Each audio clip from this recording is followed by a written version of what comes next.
ओम शांति। स्वागत है आज की नई कहानी में। इस कहानी को हेडफोन के साथ सुने बेहतरीन अनुभव के लिए। आज की कहानी का शीर्षक है शुक्रिया। सुख वेले शुक्राना, दुख वेले अरदास, हर वेले सिमरन।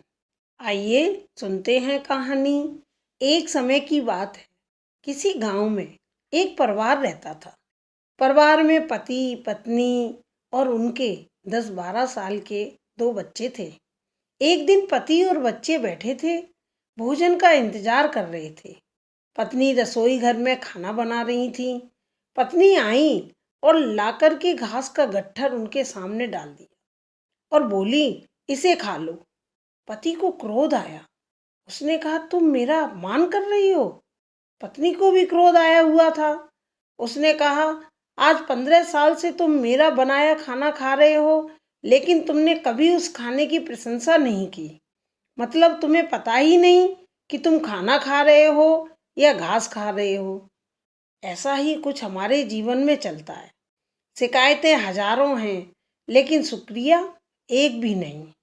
हमें हर वक्त हर किसी से शिकायत रहती है, चाहे घर हो, कार्यस्थल हो, यहाँ तक कि हम कभी उस ईश्वर का शुक्रिया अदा नहीं करते जिसने हमें यह जीवन दिया है।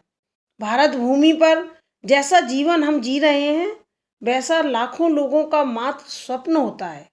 हम कभी उन माता पिता का शुक्रिया अदा नहीं करते जिन्होंने हमें इस लायक बनाया है, हमारा पालन पोषण किया है। हम कभी उन गुरुजनों का शुक्रिया अदा नहीं करते जिन्होंने ये जीवन संवारा है। जबकि हमारे शुक्रिया का दायरा इतना बड़ा होना चाहिए कि हम सफाई कर्मचारियों का, अखबार वाले, दूध वाले, सब्जी वाले, उन सबका भी शुक्रिया करना चाहिए, जिनकी वजह से हमारा जीवन आसान बनता है, पर हम नहीं कर पाते। किसी को धन्यवाद देने में हमारा कुछ घटता नहीं है, पर हम धन्यवाद नहीं कहते हैं क्योंकि हमारा अहंकार, हमारी नकारात्मकता, आसानी से मिली हुई सुविधाएं, हमारा लालच, दूसरों के कार्यों में से त्रुटियां निकालने की प्रवृत्ति हमें धन्यवाद कहने के लिए रोकती है।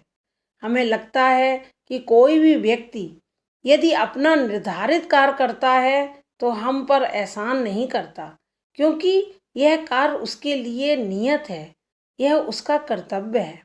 शुक्रिया देना हमारी आदत का एक हिस्सा हो, वह भी दिल से शुक्रिया।